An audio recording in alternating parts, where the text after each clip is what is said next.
మన ప్రభు అయిన యేసుక్రీస్తు నామములో మీ అందరికీ నా ప్రేమపూర్వకమైన వందనాలు. దైవజనుడైన పౌలు కొరింథీయులకు రాసిన 2వ పత్రిక 4వ అధ్యాయం 8వ వచనములో ఒక మాట అంటారు, ఎటు పోయినను శ్రమపడుచున్నాము, అయినను అపాయములో ఉన్నను ఉపాయము లేని వారిని కాము అని చెప్పారు. మరోసారి చెప్తున్నాను, ఎటు వెళ్ళినను శ్రమలు, మేము అపాయములో ఉన్నను ఉపాయము లేని వారిని కాము. యుక్తిగా ప్రవర్తించటం దానికి మరొక పర్యాయ పదం ఉపాయంగా నడుచుకోవటం. ఎటు చూసినా శ్రమలు, ఎటు చూసినా అపాయాలు. శ్రమలు వచ్చినప్పుడు మేము ఇరికింపబడట్లేదు అంటాడు, అపాయంలో ఉన్నను ఉపాయము లేని వారిని కాము అంటాడు. ప్రస్తుత పరిస్థితులను బట్టి ఒక కరోనా వైరస్ను గూర్చే కాదు, ప్రతి విషయములో దేవుని బిడ్డలో ఉపాయముగా లేక యుక్తిగా బహు జాగ్రత్తగా మెదులు కావాల్సిన అవసరత ఉంది. చాలామంది చూడండి, నాయకులు చెప్తూ ఉంటారు, మన ఆరోగ్యం మన చేతుల్లోనే ఉంది. ఇప్పుడు ఈ కరోనా వైరస్ను గురించి గత 3 నెలల నుంచి ఇంచుమించుగా మనం ఇబ్బందులు పడుతూనే ఉన్నాం. రేపు 14వ తేదీ ఆదివారం ఆరాధనలో ప్రార్థనా మందిరంలో ప్రార్థనలు జరిగించుకోవచ్చు. ఆ విషయంలోని కానివ్వండి, లేక మన జీవితం విషయంలో ప్రతి విషయంలో కొంచెం యుక్తిగా ప్రవర్తించడం మంచిది. ఎందుకు చెప్తారు? అధికారులు కానివ్వండి, కాస్త జ్ఞానపూర్ణులైనటువంటి వారు భౌతిక దూరాన్ని పాటించండి అని, శానిటైజర్ వాడండి అని, మాస్కులు ధరించండి అని, మనం ఇవన్నీ చేస్తూ ఉంటే ఆరోగ్యం మన చేతుల్లోనే ఉంది. కొంతమంది యుక్తిగా ప్రవర్తించక వారి ఆరోగ్యాన్ని వారే పాడు చేసుకుంటున్నారు. ఇప్పుడు బైబిల్లో లూకా సువార్త 16వ అధ్యాయంలో యేసు ప్రభు చూడండి, వెలుగు సంబంధులను గూర్చి లోక సంబంధులను గూర్చి మాట్లాడారు. ఏం ఉపమానం చెప్పారు? ఒక గృహ నిర్వాహకుడు ఉన్నాడు. యజమానుడు డబ్బుని అతడు పాడు చేస్తున్నాడు అనే సమాచారం తన యజమానుడు విన్నాడు. ఆ సంగతి ఈ గృహ నిర్వాహకుడికి తెలిసింది. నేను డబ్బుని పాడు చేస్తున్నాననే సంగతి యజమానుడు తెలిసింది. ఈ ఉద్యోగంలో నుండి నన్ను తీసివేస్తాడేమో, నేను మరొక పనిలో చేరలేను, భిక్షమెత్తుకోవడానికి సిగ్గుపడుతున్నాను. ఇప్పుడు నేనేం చేయాలి? నా యజమానుడు నన్ను మెచ్చుకోవాలి, నేను ఈ ఉద్యోగంలోనే ఉండాలి, నా యజమానుడు మెచ్చుకోవాలని ఆయన చేసిన కార్యాలని అక్కడ వ్రాయబడింది. 100 చోట 50 వ్రాయించి, 50 చోట 25 వ్రాయించి, మొత్తం మీద లెక్క చూసేసరికి కరెక్ట్గా సరిపోయేటట్లుగా లెక్క అప్పగించాడు. అప్పుడు యజమానుడట, ఇతడు యుక్తిగా ప్రవర్తిస్తున్నాడు లేక యుక్తిగా ప్రవర్తించినే అని అతని యజమానుడు అతన్ని మెచ్చుకున్నాడట. మీకు అర్థమైందా? అంటూ యేసు ప్రభు ఒక మాట చెప్తారు. 8వ వచనం చదువుతున్నారు చూడండి, ఏమన్నారు? చూడండి, వెలుగు సంబంధుల కంటే. వెలుగు సంబంధులు ఎవరు? యేసు ప్రభువుని నమ్ముకొని దేవుని బిడ్డలుగా నడిపించబడుతున్నటువంటి వ్యక్తులు వెలుగు సంబంధులు. ఏది? గత 3 నెలల నుంచి చర్చిల్లో ఆరాధన లేవు, ఇక ఆరాధనలో పాలు పొందుతాం అని చెప్పుకుంటూ నడిపించబడుతున్నారు దేవుని బిడ్డలు, క్రైస్తవులను పిలువబడుతున్నారు కదా. వీరందరూ వెలుగు సంబంధులు, ఏమండి, లోక సంబంధులు ఉన్నారు. యేసు ప్రభు ఇక్కడ చూడండి, వెలుగు సంబంధుల కంటే ఈ లోక సంబంధులు తమ తరమును బట్టి చూడగా చూశారా, యుక్తిపరులై ఉన్నారు.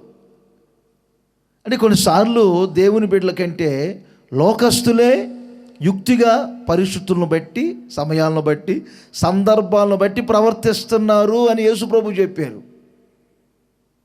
లోక సంబంధులనేమో, చీకటి సంబంధుల్ని కొన్ని పరిస్థితులను బట్టి యుక్తిగా ప్రవర్తించాలి. మరోసారి చెప్తాను, అదే నేను చెప్తుంది. కాస్త అపాయాలు వస్తున్నాయని తెలుసుకొని ఉపాయంగా నడిపించబడాలి, అదే యుక్తి అంటే. అలా కాదని చెప్పి అలలు వస్తున్నాయి, ఏం చేస్తాయిందని చెప్పి ఎదురెళ్ళామనుకోండి, ఆ అలలు మనల్ని తీసుకెళ్ళి ఒడ్డున పెడతాయి. కొన్నిసార్లు పెద్దలు అంటారు చూడండి, పులి నోట్లో తలబెట్టాడని. కొంతమంది మూర్ఖంగా ప్రవర్తిస్తారు, యుక్తి లేదు, ఉపాయంగా ప్రవర్తించరు. తర్వాత తనను నష్టపరుచుకుంటారు, తన కుటుంబాన్ని నష్టపరుచుకుంటారు. మన చేతుల్లోనే మన ఆరోగ్యం ఉంది. మరోసారి చెప్తున్నా, శుభ్రత పాటించటం, కొన్ని విషయాలలో భౌతిక దూరాన్ని పాటించటం, ఏమండి, ఇప్పుడు పరిస్థితులను బట్టి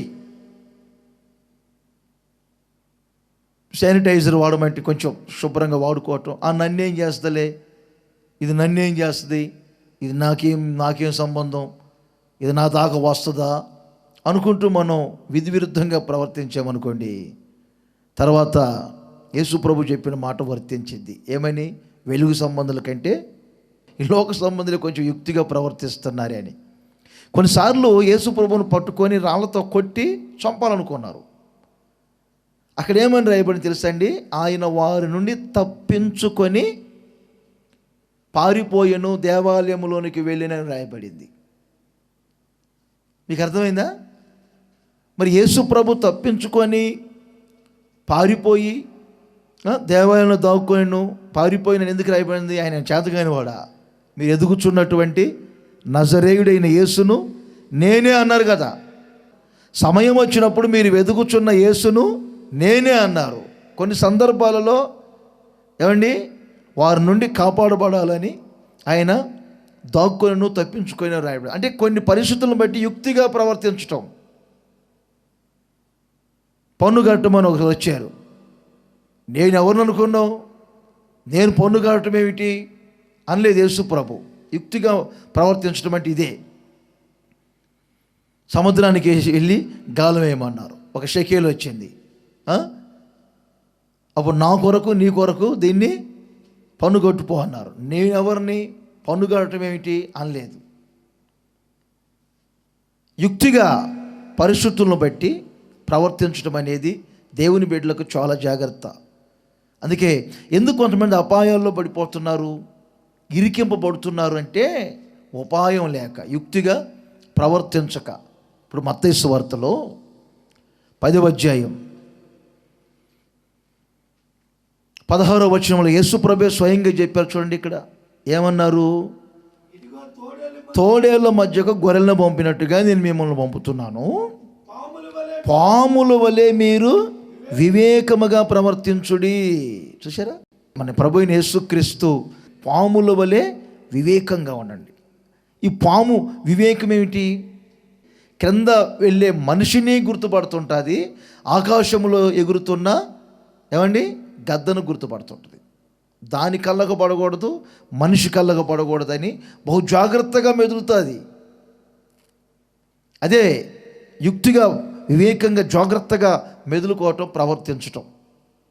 చిన్న రాయి దొరికిన చాలు ఆ రాయి కింద చుట్టుకొని జాగ్రత్తగా ఉంటుంది. యేసుప్రభు అందుకే చెప్పింది, తోడేళ్ళ మధ్యలో కాస్త మీరు గొర్రెల్లాగా ఉండండి, మీరు తోడేలు కాబాకండి, కాలానికి ఎదురెళ్ళబాకండి. కనుక నా ప్రియమైన సహోదరులారా, ఈ సమయంలో దేవుని బిడ్డలో బహు జాగ్రత్తగా ఉండాలి. దావీదుని గురించి కూడా బైబిల్లో ఒక మంచి మాట వ్రాయబడింది. సౌలు వెతుకుతూ ఉన్నారు, దావీదేమో అరణ్యములో దాగి ఉన్నాడు. ఏమండి, జీపీయులు అనే వ్యక్తులు ఒక రోజున సౌలు దగ్గరకు వచ్చి ఒక మంచి మాట చెప్తారు.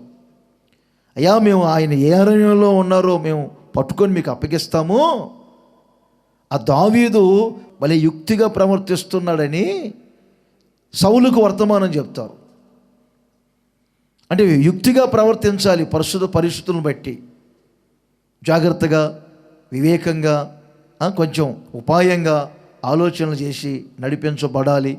రేపు 14వ తేదీ ఆదివారపు ఆరాధనలకు వచ్చేవారు కూడా సేవకులు చెప్పే ప్రతి మాటను 100% గ్రహించి ఏమి హెచ్చరికలు చేస్తున్నారో, ఇటు ప్రభుత్వం వారికి కూడా ఇబ్బందులు కలగకుండా ఎలా ఆరాధనలు చేస్తున్నారు అని కొన్నిసార్లు వచ్చి విచారణ చేయవచ్చు. అలాంటి సమయంలో కూడా అన్నిటిని కొంచెం గ్రహించి జాగ్రత్తగా మెదులుకోవాలి. ఒక కరోనా వైరసే కాదు, రేపు 14వ తేదీ ఆదివారపు ఆరాధనలే కాదు, ప్రతి విషయంలో యుక్తిగా ప్రవర్తించటం దేవుని బిడ్డలకు చాలా మంచిది.